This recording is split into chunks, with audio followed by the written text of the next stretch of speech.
The Road to Online Retail, the podcast that helps you successfully navigate the ever-changing twists and turns of the online and physical retail roads. I'm your host, Nigel Miller, and on today's journey, we've spotted some potholes and nasty bends up ahead. So the theme of this week's episode is growing your business in a slowdown. To help you with this, we're going to be tapping into the extensive knowledge and experience of my retail whisperer and shopper experience expert co-host, Kevin Moore. Welcome, Kevin. What's been going on in your world since we last spoke? Are you still globetrotting? Well, not so much globetrotting. I've just been over the Gold Coast hinterland mountains on a Harley with my beautiful wife for a cup of coffee. So the real road to retail theme is here. It was magnificent. I've been travelling so much on aeroplanes, I'd forgotten how good it is to be on two wheels. So we popped over the Gold Coast mountains. Beautiful, crisp winter's day. 65 degrees centigrade, Fahrenheit, 65 Fahrenheit. 22 degrees C, just glorious. But before I do that, over your shoulder, is that the ocean? I've seen this. Is that the ocean over your right shoulder? It is the ocean, and actually over here I've got all my drone stuff standing by because the whales are leaping about. And yesterday, just missed them. I saw them on my binoculars but could not find them. But yeah, absolutely beautiful, and the weather down here in New South Wales is stunning as well at the moment. Wow, beautiful. Sorry, you asked me a question, I got distracted. Yeah, so I was basically asking you what you've been up to. Oh, yes, I have been. Mainly backs and forwards, not so much flying. I'm supposed to be going up to Europe, but I don't know if I'll be going. I'll definitely be up in Asia in the middle of July. It's more, that's a great week, actually a really good week last week. So, you and I have talked about Shopify forever. I was actually a guest of Shopify because we're putting it into one of our businesses, the enterprise version. And this was Shopify Plus just for enterprise retailers. So we had some of the biggest retailers in Australia in a gorgeous restaurant in Melbourne, a place called Prawn, with a lovely man called Simon Underwood. And I'd love to get Simon Underwood, who basically leads sales in Shopify in Australia. I'd love to get Simon on a call to give us his perspective of how we've gone from this crazy little Canadian thing that looked after small moms and dads in garages that is now looking after some of the biggest retailers on the planet. But fascinating. I had the pleasure of meeting Simon Gerrans, who some of you will know if you're following the Tour de France. He commentates, so he's also won the Tour de France, Australian, wonderfully humble man, his gorgeous wife Rana. So yeah, fascinating week, great week, lots going on. And yeah, it's interesting talking to the guys who look after all of the digital assets, all the technology assets for the major retailers, and some big retailers. The fourth and fifth largest retailer in the country were there, chatting with them. Their candor with how complicated still. We talk about phygital, but to get phygital, it isn't just physical and digital. There's 50. There aren't. There are 14 legacy IT systems on the retail side, and there's 6 to 12 new systems on the online side, and they're all trying to talk to each other to give us this experience that online is the best it can be, but needs to be followed through so that whatever you buy actually gets there. And we're being honest with you. You talk to each other and everyone's everything's 99%. Nothing's 99% on the planet. A bit of banking maybe, but not many things are 99%. And the fact that we do have bumps in all our businesses where orders don't leave the business. But if you provide I guess we settled on this thing. Why do shoppers forgive us when at times, 6, 7, 8, 9, 10% of things don't ship on time? Some of them don't ship at all. There are payment problems because of a myriad of things. Remember, we're offering 10 or 12, 15 payment options. And the reality is, as long as you're curating the widest range of things that they like, and you do a good job. You do 9 out of 10 every single. Imagine at school, Nigel. Did you get 9 out of 10 at school? If only. I did not. I was too lazy for 9. I got about 7.5. The smartest kids got 9 out of 10. So when our businesses get 9 out of 10, what happens is shoppers say, I do come to you because you create good things. I do come to you because I like the selection. I do come to you because 9 out of 10 times things are good. So it was just interesting, the candor, the honesty with people saying, it's, everybody, if you turn around and say to your main board, we only do 90%, they go, that's horrendous. And then you ask the board when they get 9 out of 10 in their lives, and they go, well, not often. But it was very great conversations. But it's interesting, this head of steam that's coming up, where if you're online, if you major your enterprise business, then people looking at Shopify Plus because it works. Excellent. Now, just before we go too far, I just want to let people know that a little later in the episode, I'll be talking more about AI to our digital marketing expert, Miranda Bond. It's a continuation of the interview we had a couple of weeks back, where we recorded the things that you've had in the last couple of episodes. But in this one, we're going to explore the concerns and challenges surrounding artificial intelligence.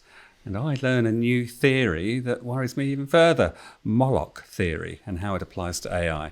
It's a fascinating chat. That's a bit later on. I'm going to listen but to before that, let's get back on the road to retail and find out why Kevin thinks we're about to hit some speed bumps ahead. And what can we do about them? But Kevin, first, I am a little bit confused because in our first episode, you were telling me that the retail world is thriving. The pendulum may have swung now back to the middle. No longer is it purely because of COVID focusing on online retail. No longer is it focusing purely on physical retail. We've hit that perfect balance of the word I can't say, phygital, bang in the middle. Everything's rosy. Why are you now concerned? Oh, retail's fine. Physical and digital retail's fine. This is a broader issue. This is our banks all around the Western world taking money out of the economy. This isn't retail struggling. This is everything struggling. This is hotel rooms. This is restaurants. This is car sales. This is everything. So the central governments have been panicking about our inflation rates, rightfully, but there's a whole depth of things. Why have we got inflation the way it is, which is different to the inflation we've had before, and why they're using the techniques they used before, which is sucking lots of money out of the economy. Anyway, they are.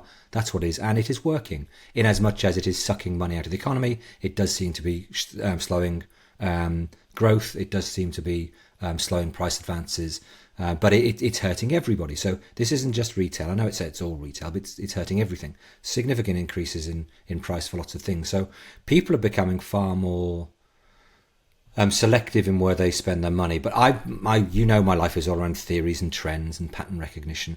But I have a belief that this time it's being met with a number of other things that are going on in our minds as shoppers.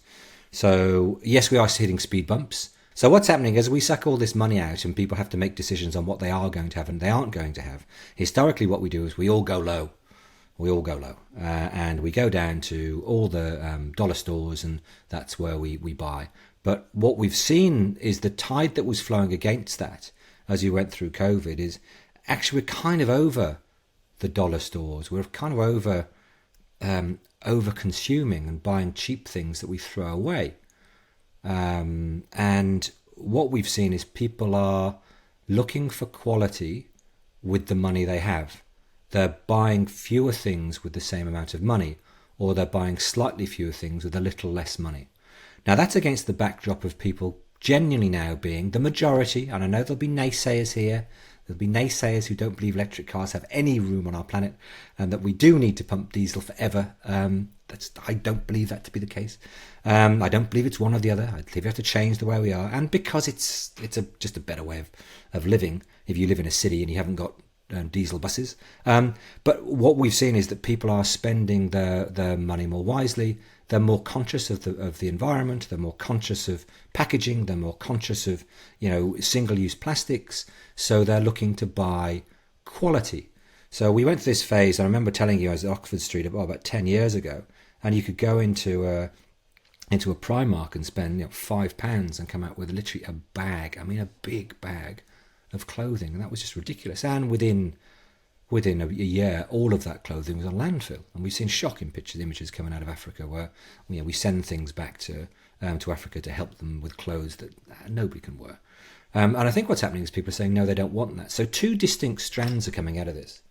One is the strand that says people are thinking about what they buy, and when you talk about electric cars, people are going to buy an electric car and they won't buy another one for a decade. Even the cars that we've got in circulation now, people are buying a car and they're keeping them for a decade, 10, 12 years. Buying a new car is no longer a sign of wealth. And I think you and I both spent time. You grew up in the UK and I spent time in the UK. And what was that crazy thing where the letters on the number plate, the registration plate, would change each year?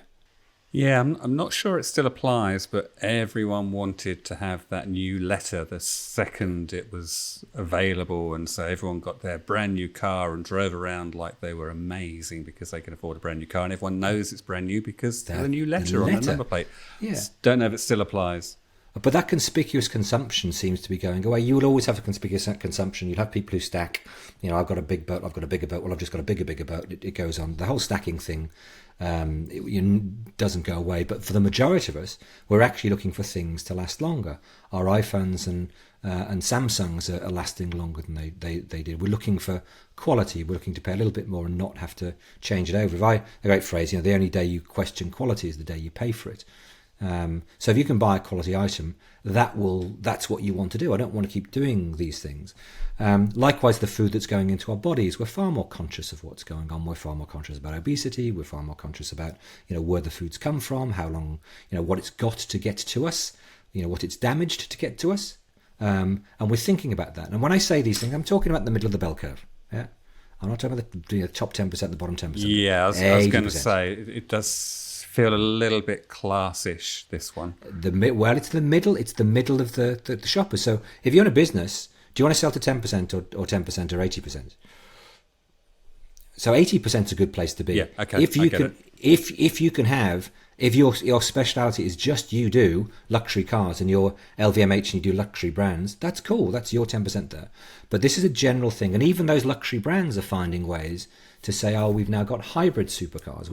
I was crazy. I was in a car park with my beautiful wife, and a brand new Porsche, I think it was a GT3. I mean, it was a serious piece of gear, and it came out. It sounded like Porsches do with the pipes on it. And I thought, isn't that bizarre? All of a sudden, for a performance car, that sounds old-fashioned. Because for me, a performance car now is silent. There is so much torque, there's so much ability to accelerate from an electric car compared to compressing and squeezing lots of gasoline and air into a little tiny space and then setting fire to it. And I thought, that's crazy. And it was just on that moment, that sounds old-fashioned. Now, my Harley is very... It's not one of my Harleys. Riding a Harley. Yes, I know, but here, this goes back to this thing where there's this change. I don't want another one. I'd ride that one till it's gone. So I don't want another one. But this thing about buying things and keeping them long is important. So that's one stream. The other is this whole thing about e-commerce. Hang on. What? You say you don't want another Harley, but it wasn't that long ago that you were saying you'd love to try the electric Harley. Oh yes. I'm not suggesting that I would be some kind of monk that's going to not ride motorcycles anymore. I didn't say that.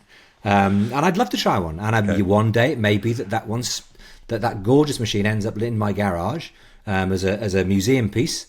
And I go and look at it and polish it, and it makes me smile in my old age. And I may be riding electric Harley. I don't think I'll not be riding bikes. That won't happen. No, that's true. But the second thing that's happening is this whole thing about re-commerce, which flows into the old motorbikes, because some of those motorbikes will last, as I see at some beautiful places on the weekend where anybody who rides bikes turns up. You can see 40, 50, 60-year-old motorbikes and cars and whatever. So this whole thing about re-commerce, where we actually want to pass on things that have still got value. Now, I'm not a big fan. I also paddle. I spend time on the ocean. And I'm not a big fan of single-use plastic at all. Not for saving the planet. I just hate the fact that when I'm on the ocean, it's floating around and I know that things are swallowing it. And I just find another way. It is quite within our ability to use wood and plant fibre to create packaging that will do exactly the same job as plastic is doing now. So there's no need at all for single-use plastics. If you've got plastic that has a long duration, which is good in our lives, how do we reuse it? No matter what that be, whether it be in tools, equipment, it be in things for our home, no matter what it be, how do we bring that whole re-commerce back in place? And I was talking to the new CEO of Toys R Us in Australia and New Zealand and the UK, and she has come from that background out of Singapore, where re-commerce in one of the businesses is a big part of their business. So I think that's something that people are looking at and saying, how can we be part of it? And I also, blows me away, I was born in a little tiny town in Germany because my father was army, and I was born in Germany, a little tiny town called Rinteln. And I was actually born in something called Wildcat Lane, Nige. Wildcat Lane. That's where I was born. It's 7 p.m. Up summer, and we're walking around town, and outside every store are the boxes going back to the suppliers that they came from. So Germany put in Der Grüne Punkt, the green spot, put in the green spot 30 years ago. 30 years ago. They said that if a manufacturer ships some packaging to a retailer, the manufacturer must take that back. We can do that. We just haven't. So many countries just haven't. The governments haven't legislated for it. They haven't changed our behaviour. So there's two things. One is we want more, but we want better quality, and we'll have, in any way that we can. And the second is that we're looking for re-commerce. We're looking to be able to throw things that we obviously they've got, they've got more value. And I think I'll leave that as a final point. Any of us who live in countries where there is now paid recycling, you will see the amount of people who are taking it upon themselves to collect plastic bottles and aluminium cans and to earn income by spreading that labour around society to get that recycling done. And that's everybody from, my granddaughter does it, my mates do it. It's everybody does something to try and help because it's a good thing to do, and people are earning income because they want to do that. So what I'm hearing here, Mr. Moore, is that things are slowing down. So there is trouble ahead for all retailers, potentially, because people aren't going to be spending money going forward. So what do they do about this? Do they just sit and wait for the trouble to come? No, first of all, it's here already. So you've seen that New Zealand's gone into recession. You've seen reports from major retailers with this quarter dropping 3%. So actual dollars that come into their buildings have gone down by 3 now. The cost of doing business hasn't shrunk. Their insurance costs have gone up. Their employee costs have gone up, although it's cooling a bit now. We had the craziness last year of 10s and 20s and 30s, and we're seeing 5s and 10s. And actually did a review with about 10 Australian businesses I'm involved in, and they're picking 3 to 5 for salary increases, wage rate increases, labour increases, people's costs increases going forward. So we can see that starting to cool. So it's real. It's happening right now. I guess the key thing as you go into this is it goes back to fundamental reasons. The fundamentals always come to the fore. If you've got a basis for something, when things get bumpy, go back to your basic principles. What the values? What are the things that you represent? And stay true to those things. So I had an interview with the journalist who said, "Oh, what about Amazon? What about Amazon?" I said, "Amazon don't love toys. Amazon don't love toys. We love toys. We're Toys R Us. That's what we do. We've got the widest range of toys. We're not about selling a single SKU of toy. We're not about somebody." This is what happens in the world of Lego. People key in a number. They key in a number. 506234. Well, what's sexy about that? 503. Boom. And they go and get that. They look around on Google and they price compare and they find the place with the cheapest one of those. Then they go there and buy one and leave. Now, nobody makes money from a shopper coming in and buying one of the cheapest items on your list. Nobody. So what you must do is say, what do I want to play? What I want is people coming into my store and buying more than one. They come in, they linger longer, they buy more than one, they tell their friends about it, they come back again. So how do we do that? So first of all, socials are becoming more and more important. Just at a time we're told social media is all dying, it's not. The ability for people who shop with you to share their views, all their views, good or bad, go back to 10% of things that are wrong. Everybody's going to get bad reviews on Trustpilot. It's going to happen. You're going to get bad Google reviews. It's going to happen. Deal with them, move on. Some people are just different to the rest of us and will never be happy. I had a great one where somebody said, "I bought 3 toys for my child and he didn't like them, so can you take them back, please?" Well, we can do, but I'm not sure that's sort of, isn't that kind of reflect on bad parenting? Anyway, but don't do that. Just accept that that's there, and then focus on what you're about. So social's important because they're telling people about what you do and they can talk to each other and they're seeing range and depth. We talked with a lovely girl called Tessa out of Far North Queensland. Remember some of the designs she's just putting out at the moment. I'd said to Tessa, put those designs across everything. They are just quality. That's just beautiful quality stuff. So stay true to that. Google Ads has become almost like a race to the bottom. If you're promoting a specific item that a robot is going to find to tell everybody that you've got the cheapest item, you'll sell that one, but you won't get engagement. What you need is for people to understand what you're about and to be able to come and buy a number of items. Now, that doesn't mean that you don't lead with price. Yeah. So if you are in the situation where there's a hot item, it's going to be in and out, everybody wants it, sure, lead with price, but make sure that every other item in your store is a margin that is acceptable to you as a price that you need to charge to run your business. Make sure your core margins are strong. If you do what you do best, the shopper will come in looking for that. This is back in retail, remember? You remember, if you buy too many, you clear your own problems. I put a 0 at the end. I bought 10 times more than I needed to. I put them at the front of the store. I mark them down and I get better footfall into my store. It's the same in online. Put them out big and bold. Do flash sales. Bring people in. But when they're in your store, if your search engines are up to spec, they will come and they'll buy more. So we just upgraded Clayvu across some of our sites. Brilliant AI. It's just changed the search on our site. Unbelievable. So you'd be able to go on board and put in an ill-conceived, as we all do. We all expect everything to autocorrect us and understand our garbled. I think you corrected me on was it Kinto? What was the brand, the Toyota brand that you had to keep correcting me on last time? So that's what we do in life. It was Kinto. You were saying the sports channel, KO. There you go, KO. So that's what we do. So we do those things. We hear it, and we go and we try, but it doesn't work. Really good AI knows that we're doing that. It's already found out that 15 people like me have got it wrong. So it said, oh, what he actually means is this. And they go here. So I'm looking for hire cars and KO. They go, no, There's no hire cars on sports channels, Kev. It's Kinto. And so the AI is doing that for you and solving for you. And that's what we found. We put this in. We did flash sales. We expected our margins to drop and achieve sales here. Our sales went to here and our margin went to here. So what was happening is people are coming in to look for that one item, but because our search is so good now, AI augmented search, they're buying more items. So we look at a pick line and we're not seeing one item for the flash sale going out. We're seeing our boxes with 4 items going out. And that's what you need to be doing. So they come to you and make sure you can offer them other things. Now, the other thing in terms of price, don't discount everything you've got. Gift with purchase is fantastic at a time like this. If you can give coupons, it's fantastic at a time like this because you're getting the income today and you're shipping the product with its cost later.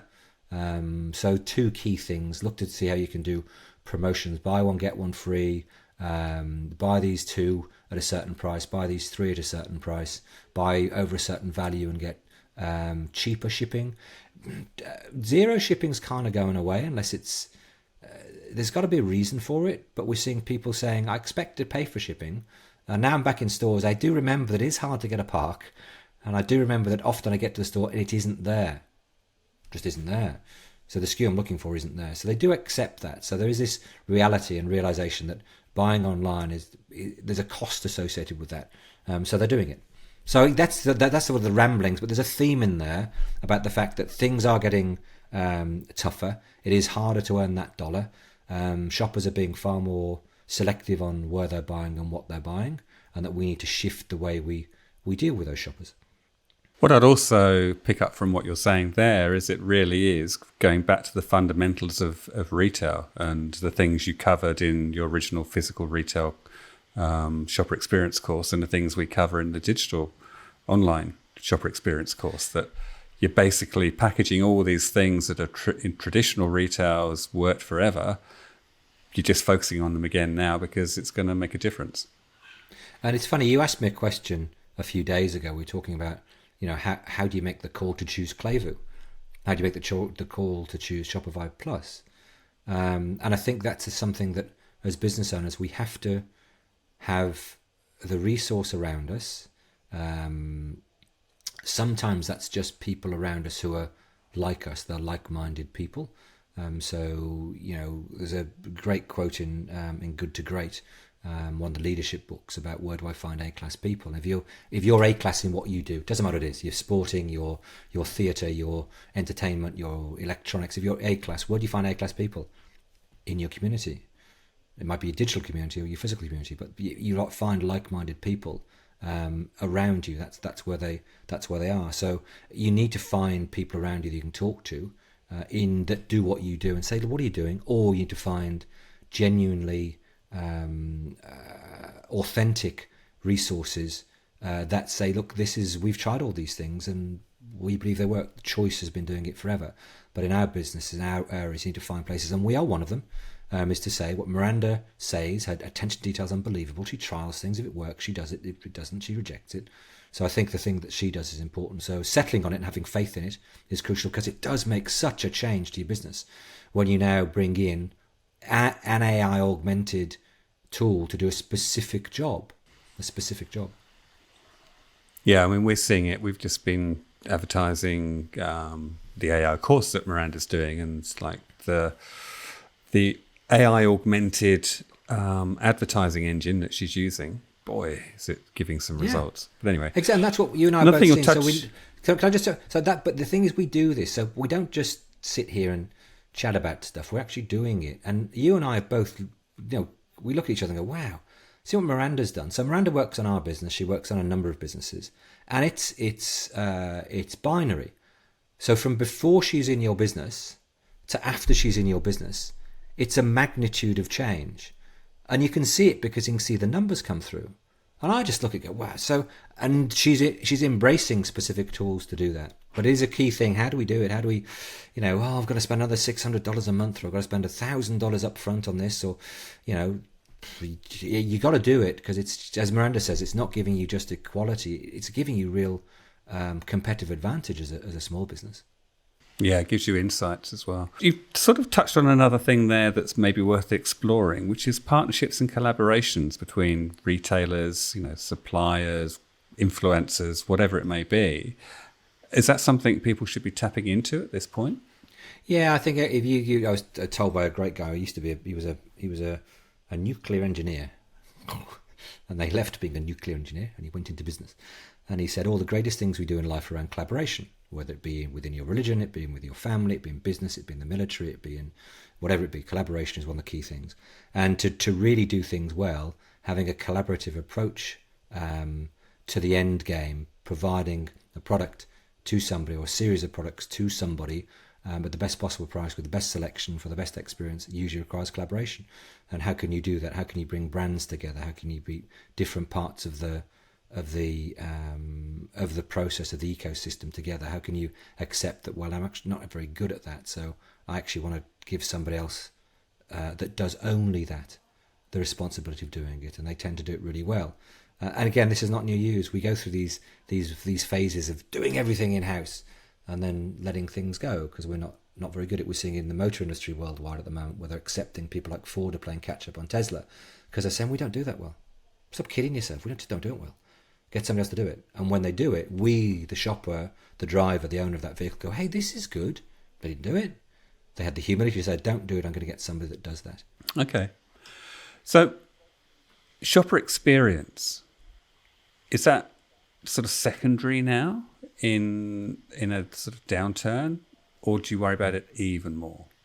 I don't know about even more or even less. I think it should just be the basic tenet. Why are you doing it? I mean, why on earth are you in business? If it's just to make $1, go and do something else. Go and sell insurance. Go sell the insurance on big aircraft and big ships. You make lots of money from that. Or go and be a stockbroker. If it's just about the money, there's better ways and a lot easier ways than being a physical retailer and online retailer. Take a stick and jab it in your eye some days. That's what you do when you're in physical retail and online retail. You do it because you're passionate about it. You're passionate about the things that you're involved in. People are passionate about it. So it should never go away. You should always have pride to say, I'm doing the best I can. I truly believe I'm putting the shopper at the centre of what I do, and everything is around them. Grumpy, bad, irritable, complaining that they can be on certain days, happy, amazing, complimentary they can be on other days. But no, it should be the shopper in the middle. You should always be striving to give the best shopper experience across that range of things. The service, the price, the choices you're making. If you're a merchant, choose good things that touch your heart that's going to touch somebody else's heart. That's why we're in it. That's why we've always been in it. That's why some people start as tailors and they do the whole of their life as a tailor. That's all they want to do. Now they try other things, they go back. That's what they want to do. Some people sell cars their whole life. That's what they want to do. They love them. So no, it should never go away. You've got to find ways to engage with them when they've got less money. But no, it never goes away. Now, one thing when we were talking about some of the elements behind this topic, one of the things you mentioned was drop shipping. Why would that be useful in this scenario? So most people who do one thing well have a limited range of SKUs. They do it really well and people come back to them, especially males. So if you're doing something that's got a male shopper profile and you do it well, males will come back to you when they need that thing again. Males are not very promiscuous shoppers. They like to go to a single person. If they have a good experience, they'll come back. They hardly think about price. to the amazement of some of their partners at times, and they just buy things that they want. So if you can do that, that's great. But the reality is, it's very hard to grow a business until you have more and more shoppers, or you're able to at the same time offer existing shoppers more things. If you have a series of products that you sell in a specific area, and you can collaborate with other smaller businesses that are complementary to your shopper, that sell things that are around a car or a motorbike or a fishing or whatever, and you can bring them together and drop ship them. You can. So let's go through what drop ship is. What drop ship says is that I have 10 things in my warehouse, Nigel, you've got 10 in your warehouse, and Miranda's got 10 in her warehouse, and we live in different parts of the country, and we're complementary, and we find each other, and our shoppers are coming, they're coming to you, and what we find is that if we are able to put your SKUs in my store and Miranda's SKUs in my store, I've got 30 SKUs, so I'm offering more to my shoppers. Now, I don't want them in my warehouse. I want them in your warehouse, and I'd like them to go from my website to the shopper's home without ever touching it, because that's a benefit to you. Now, you don't make the normal margins you make because you're not getting the shopper price, you're selling to me at wholesale, or slightly enhanced wholesale we tend to work on. Slightly enhanced. So we may well do a situation where we both eat a little bit of margin, share the margin, because we're getting that benefit from each other, and you're able to grow. So we did a lot of interviews with some amazing guys and girls in across Europe, America, Asia, and Australia to get these roles in, and almost to a person they said when they're in their lead roles, when they introduced dropship, the size of their market just went ballistic. So one of them said they're carrying 20,000 SKUs of fresh and dry grocery, and when they dropped in dropship, they increased by 50,000 SKUs. So that's a phenomenal thing for you to do your shopper, so your shopper doesn't have to click around everywhere, and they do trust you, and it can be shipped to you. So dropship is a big part of it. Marketplacer, you'll have heard of, but trying to dropship and allow maybe companies that are slightly smaller than you, if you're slightly ahead of the curve and you've got a bigger database, then it's going to be expensive for them to get to that size. But if they can offer your SKUs in that database, then they get exposure for their brand, they get happy shoppers. Some of the shoppers' purchases in the future may come directly to you because they remember the brand name, they don't know where they got it from, and they come back to you. So there's benefits for everybody, but drop shipping is a big deal, and that's why having it built into the Shopify community is a big deal. By the way, I'm really happy now, Nigel. You haven't had it, but Shopify bought me a lovely lunch and 2 glasses of champagne. So I do feel like I've earned something from respecting their product and telling the world that I believe it's a great product. So, I'll bring you a bottle. I'll bring you a bottle so that you kind of share in the. Yeah, thank you, Kevin. But also our website is on their platform too, so we have actually invested our own money in their platform because we found it was going to work better for us. Absolutely. So, what else? What else should people? Do they now start worrying about their working capital? Do they now start worrying about their margins? Do they drop their margins? Do they drop their prices? What else? Yeah, no, I think that's the toughest thing. So you have to be true to what you are. The easiest way is you. So let's go back to fundamentals of retail. If it's there and you've got too many of them because you order too many, wash them out. If you've got 10 months stock and you normally carry a month, wash out 9 months, but do it in a positive way. Think about how you're going to use that liquidation to bring people into your store. Same on a site. If you're overstocked because you've ordered wrong, bring your inventories back in line, free up cash, put that cash into normal things, but use that as a benefit. If you're going to eat margin, if you're going to trade on thinner margins, then make sure there's a benefit to you and the benefit to getting more shoppers into your business. If you've got SKUs there that are they just didn't hunt, they're saying down in Alabama that dog don't hunt. If it didn't hunt, then get rid of it and don't put it back in again. Don't stock it again. Don't look at your sales figures and go, oh, look at that blue thing. I sold 10 times more last month than I've done for ages. That's because you sold it at half your cost price. Forget about half your retail price. Block it off, remove it, don't do it again. But in the core of your business, you must be true to where you are. If you're buying SKUs and selling them, you've got to make a margin that is reflective of your cost base and being able to feed your family. That's why we do it. I use the phrase, I'm a capitalist with a socialist heart. I'm a capitalist first. You've got to make money. You can't be a socialist and distribute money unless you've made money. So you must be true to your business. You must make money. So, which is a pretty good moment for us to bring in Miranda's earlier interview about AI, because one of the things we've been talking about in the previous episodes is how AI can help us be more productive. But as we are all probably aware, there is potentially reasons to be concerned. So let's have a look at this little interview. So Miranda, let's deep dive into AI. Let's start with an easy question. Are we all goners? That's a great place to start, isn't it, Nigel? Look, I think there's definite safety concerns around AI. And I mean, even the very creators of the models that we've got at the moment are worried. You know, you've had Elon Musk and a whole load of other kind of engineers and AI tech gurus come out and sign a petition saying, let's pause everything for the next 6 months. I think anyone right now who really understands AI or who is working in AI and who isn't a little bit afraid, then I would be quite concerned about. It's a gold rush. It is a gold rush. And the trouble with gold rushes is there's not much regulation at the rushing stage. Absolutely. That comes in, the big companies come in and put, structure to things, the wildest elements get potated. Yes. But we're now at the wildest element stage, aren't we? We are totally there. And you remember the browser wars?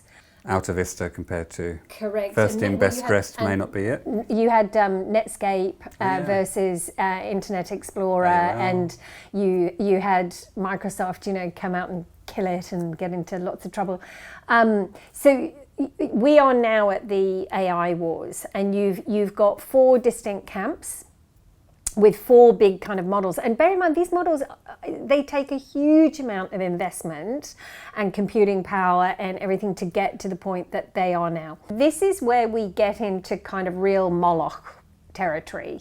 And for people who don't know, are we going Viking gods here? What's this one? Well, actually, Moloch was a god. Well, supposedly, it was based on the Allen Ginsberg poem, and Moloch was the kind of god of game theory, which is the. I think he goes back even further. I think he was a god. No, he was a pagan. I think actually, pagan, yeah.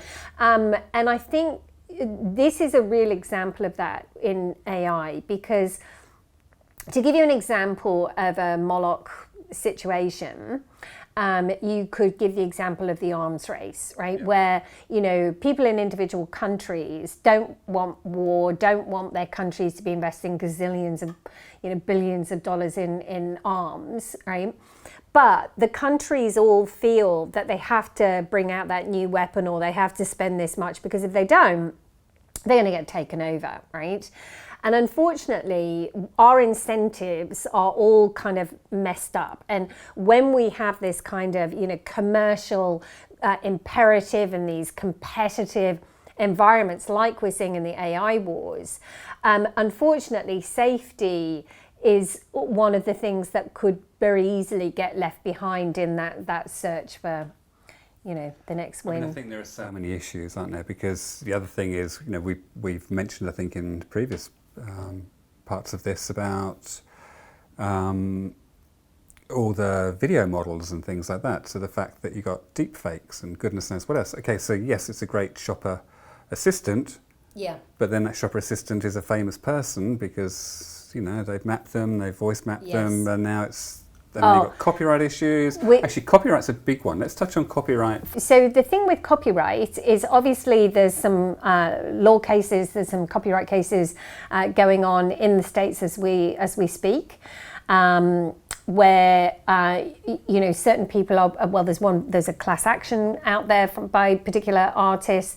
There's, I think it's is it Getty Images or Shutterstock? I think is bringing. Same thing. I'm not sure about that. They're bringing an action saying, we didn't give you permission for your AI models to be trained on our copyright images. Now, I personally don't think they're going to win, and the reason why I say that is because these images and these artworks have been out in the public domain. Now, I could go to any art gallery and look at, how a painting has been done and mimic those brush strokes or that painting or whatever. But because I've done it myself, then I would own the copyright on it. Now, the US copyright ruling that's kind of recently come out, it's come out in the last few weeks, it says that if the AI has completely created that image, then that is in the public domain. You cannot copyright that. Even though you've written in the prompt that tells the AI what kind of image to create, in what manner, in what, lighting, in what resolution, whatever. If it's been done solely by the AI, then it is not, you cannot copyright that image, right? Now, if I take that AI generated image and I make that my own. So in other words, if I'm taking that image and I'm building upon it and I'm adding elements and I might be moving things around and turning it into something different, then I can copyright that image. Let's take it back to small business and what am I going to hear? What do I need to be aware of? Where do I listen? Where do I keep up? Because it's so much going on, so many changes. There really is. It's just such a huge thing. I think probably a good place for us to kind of help people is to A, explain some terminology, and B, put AI in a bit of a roadmap. Because if you look at where we are right now with AI, we are literally still at the beginning. We ain't seen nothing yet. We are right now in phase 1, which is what we call narrow AI. So the AI that we have at the moment is focused on quite specific tasks, and it has parameters built around it that give it a certain level of safety. Yeah. The next level of AI that we're going into, and this is a term for people to look out for, is general AI, so artificial general intelligence. Now, some people will say to you that we're there already. Some people might try and say that ChatGPT-4, for example, is AGI. It's not. And there's some debate around how you would actually define AGI. So in general intelligence, what we're talking about there is that the AI has the ability to improve upon itself. And this is where we're going into really dangerous territory, because if you are going into AGI and you have not got proper alignment to the needs of human beings, that's when we could literally have lost the plot already. That's when AI turns on us. Without us knowing, potentially. And then you've got a super intelligence which comes after that. Now people will say that when we're getting into AGI territory, that's when potentially we could see AGI beat the Turing test. You're familiar with the Turing test? Yeah. So that's when you can't explain it. Yeah, so this is when you can't distinguish between an AI and a human being, because the answers that are given are so, you think you're talking to a human being. Yeah. So that's potentially that next stage. When we're talking about super intelligence, this is where potentially they could be perceived as sentient. This is when, we move towards the singularity. This is where I might go to my Stephen Hawking joke. Absolutely, go to your Stephen Hawking joke. Which I read a few years ago. I think I read it in the, one of the Harari books. But and I saw it, actually I saw the video of it the other day where he gets interviewed on a comedy show, and his joke about the super computer, it's about to be turned on, they know it's going to be more intelligent than humans, the scientists are gathered around and they're going, what should we ask it for a first question? And one goes, I've got an idea. They turn it on and he goes, is there a God? And he goes, bzz, bzz, bzz. There is now. And then a bolt of lightning comes down and hits the plug so they can't turn it off. And that is literally what people are afraid of, because if we get to a point of going into AGI and we have not got alignment or suitable safety, it's too late. We've let the genie out of the bottle, and you cannot put the genie back in, and you will probably not be able to turn it off. And I guess the other problem here is that, we've got brains like a Stephen Hawking and the super brains that are able to think far deeper than you and I, who are worried about this stuff. Absolutely. And then we're sort of expecting someone somewhere or some organisation somewhere to come along and go, well, we can regulate that and we can get our heads around what the potential problems are and we can foresee that we shouldn't do this and we shouldn't do that, and expect everyone to abide by it. I mean, it is genuinely quite scary. Absolutely, and we're back into Moloch territory, where it's like if one company was to not progress down that level and say, okay, let's put on a pause, then you're letting the other company get a step ahead of you. And, you know, they've got all these different commercial imperatives, and, you know, we're in a really bad situation. But, you know, I tell you, I sometimes feel, because you hear about the guys like Sam Altman, who's, you know, CEO of OpenAI, Elon at Tesla, you know, talking about their concerns and their genuine fears about it. What they're like to me is, you know, a band of brothers playing out in the park. You know, they're playing with, I don't know, sticks or swords it's sort or of something. Like, I'm concerned because actually I think he's a bit ahead of me, so I need to whack him down a bit so I can catch up and get ahead. Correct. But actually we're all on that same roller coaster of trying to improve. Absolutely. And claiming we're doing it in humanity's best interest. And calling, what they really want is for mum and dad to come in and, you know, take the toys away and say, no, you shouldn't be playing with Put them in those the corner. boys. Go in your But in the corner. meantime, they can't keep egging each other on and, you know, playing. And that's literally where we are. So from a fatalistic point of view, do we just say, hey, enjoy the ride for as long as it lasts? My personal opinion is that we've got to put safety first, and we've got to do it now. It's you know, Sam Altman from OpenAI, they have a very iterative approach. So their theory is, well, we'll just keep bringing out a new version, and we'll come across the kind of issues as we go, and we'll kind of. I'm concerned about that approach, because I think that we're going to get to a point where we've got to AGI and we haven't got alignment, and then we're in a big problem. Have you heard about the paperclip maximizer theory? Have you heard about this? It's actually it's a thought experiment, Right, rather than a theory, where and it was coined by a guy, I think he was at Oxford, I can't remember the guy's name. I'll put it up on the website for people, where they were saying, you know, if you've got this terribly capable artificial intelligence, and their role, their job, their goal is to produce paperclips. So they start producing paperclips for you, and they're so good at it, they just keep going. But if you haven't built in the right parameters, they can start to create paperclips out of your food sources. You know, they might start at the easy stuff that will turn the lights off or whatever. But if that's their focus, then, you know, you could find the whole world full of paperclips. We all know as humans that if we were to type in the question, how do we make the world a better place, there's one very obvious solution. And that's the one we're pretty trying to avoid here. That's exactly right. So we do have to be very careful. And you're seeing countries like Italy already, you know, come out and ban. And then others like Ireland trying to find out what they should be aware of. But that's the problem, isn't it? The regulators don't know what they're looking for. So how do you manage this stuff without a disaster? Exactly. And you've not only got the kind of privacy data issues, which is where kind of Italy is coming from, and the EU with their very, very strict kind of guidelines on that kind of thing, but you've also got the ethical issues, because, you know, it can't help but be bias.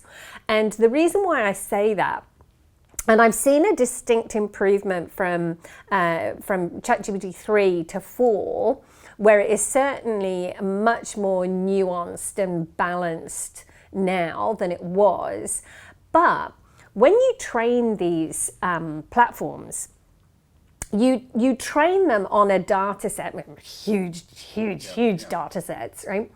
But they still have to go through a feedback loop where they're understanding what it is that you're wanting. Now, that is a human feedback loop that they're going back through. Now, just think who it is. Who's I mean, it's back to that. the white males for the last 200 years. Completely. So there's instantly a bias. Completely. Yeah. So, you know, and I you know, as a woman, I do get concerned about that, because if you look at who is creating the most powerful things that the planet has ever seen. The boys that like their toys. Yeah. Oh, well, we're gone. So the answer to my question at the beginning is, yes, we're done for. Excellent. No, not all doom and gloom. So whilst I have concerns about the safety, and I desperately want, you know, some safety measures put in there, and I want them put in now, I am also optimistic because I am also excited about what AI is capable of doing. Yeah. You know, if you're already looking at some of the developments in medical science, you know, the protein folding, they've used artificial intelligence to work that out. That was incredible, and they gave that away. And there's so many, you know, medical people around the world now. Pharmaceuticals, it's ginormous. Like the medical applications for AI are absolutely incredible. Yeah. Fantastic. That is all brilliant. But I do genuinely, just from my dabbling in the last couple of months, just generally see so many time-saving opportunities for us as business people running a small business where, you know, as we've said a number of times, we're tight on time, we're tight on money. Yep. And suddenly we can get stuff done and done well. Absolutely. With a lot less grief. Yeah, and I mean that's why we as an agency, and I personally am now dedicating myself almost entirely to AI and teaching small businesses how to adopt this technology and tools, because it is a game changer. Yep, and one that changes by the week, so you've got to keep on top of it. Absolutely, that's why they need to keep coming back to the roadtoretail.com website, because we are going to be putting resources on there. We are going to be putting out top tips. So instead of having to, you know, chase all over the place, you can just come to the Road to Retail and we will keep you up to date with what's happening. Okay, Kevin, so Malak and the race to the bottom. What do you think of that? That's the comment whether the interview I had with, you know, with how do you feel about Amazon? Amazon have got the pricing bots for some time now, and the pricing bots are eating their margin for no benefit to them. So the pricing bots are set up to say, what's the lowest price? And we play with them. So you say to somebody, choose a SKU, take it down, let's watch. And you watch over 30, 40 minutes where the price comes down. So what you do is say, we've got 25 of those that we don't want, so put the price down. And smaller businesses put the price down, leave them down there. And what they do is they wash out all of Amazon's stock below cost. Now, Amazon is selling something below cost, and their buyers and their merchants can't see that. The bot didn't say, hey, is it all right if I sell this below cost significantly? And the merchant goes, yeah. The bot's been given the delegated authority to sell it below cost.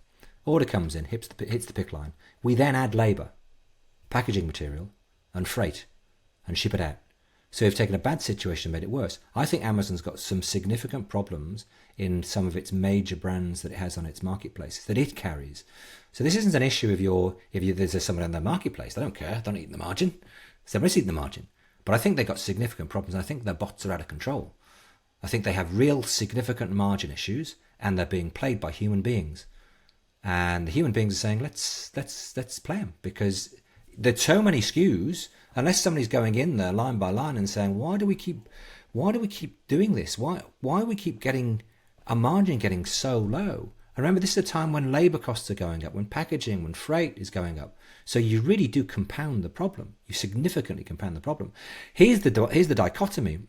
If you've built football stadium, 3 times football stadium size warehouses to put volume through, and big chunks of that volume, let's say 10 or 15% of that volume at times, across their owned SKUs that are in those warehouses that they own, are below cost. Well, you say you'll stop selling below cost. So the volume drips away.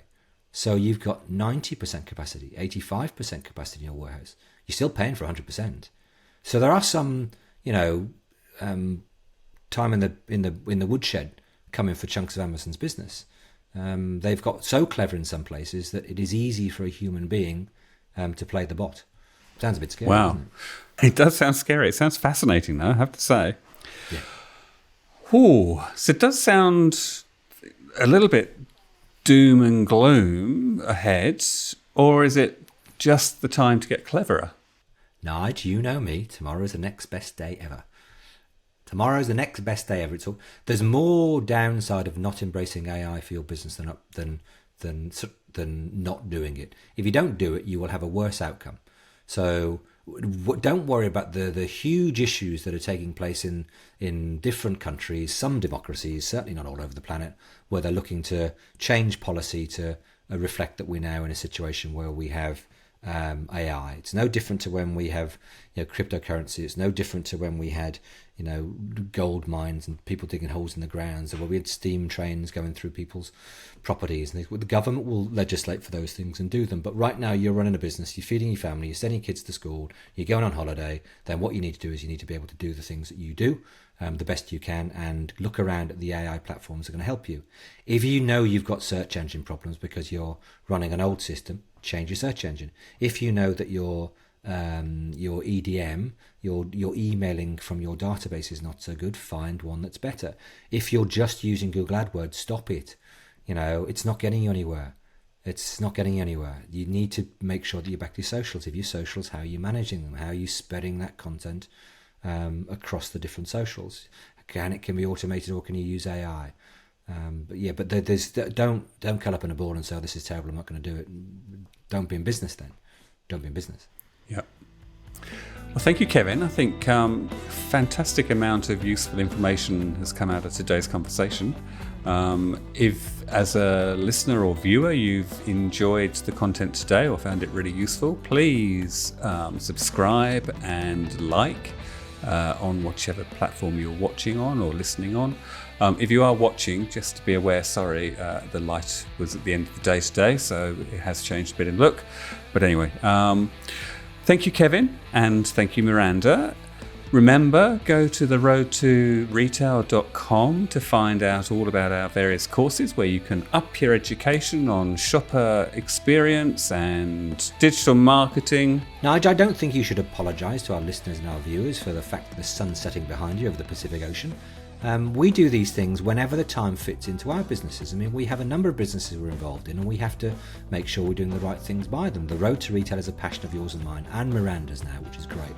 So the fact that we do these things at different times of days, in different places, on different days, doesn't matter. The fact is that what you do is you get us together and say, hey, come on, let's share some more knowledge and make sure that people who run small businesses can benefit.